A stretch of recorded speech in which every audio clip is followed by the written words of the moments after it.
ერთი სინოდი იქნება, რომელზეც ჩვენ გამოვირჩევთ კანდიდატებს. ამ სინოდზე ესეც ალბათ ვფიქრობ დიდხანს გაგრძელდება.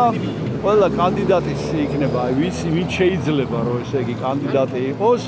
ამას განვიხილავთ, სათითაოდ იქნება განხილული კენჭისყრა სათითაოდ ყველა კანდიდატისთვის და ყველაზე მეტხმას ვინც მოაგროვებს სამი კანდიდატი.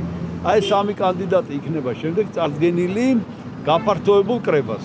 ძალიან ესე იგი დიდი რაოდენობის ადამიანებია მოსალოდნელი ამ გაფართოებულ კრებაზე, დაახლოებით 2000 კაცს ველოდებით, ხო და ეხლა ამ ხელა კრების ჩატარება არ არის ადვილი. გადაცდა რომ სამების ტაძარში ტარდება, როგორც ამას დაჭირდება თავისი შეზღუდვები და დაცვა და რა ვიცი ყველაფერი. მოკლედ ამაზე ვიმიჟერებ. ჩვენ ეხლა ვისაუბრეთ პროცედურებზე. კანდიდატებს რაც შეეხება მათ ასაკს, მათ განათლებას, ამ ყველაფერზე ჩვენ ვისაუბრებთ შემდეგ სინოდზე და შესაბამისი პროცედურები დავადგენთ, ვინ შეიძლება საერთოდ იყოს კანდიდატი. ხო და მეც ვკითხე ყველას და ყველა მაგას კითხულობს, რომ რა აზრი აქვს საერთოდ ამ გაფართოებულ კრებას, მაგრამ მაინც უფრო საჯაროობისთვის არის ესა.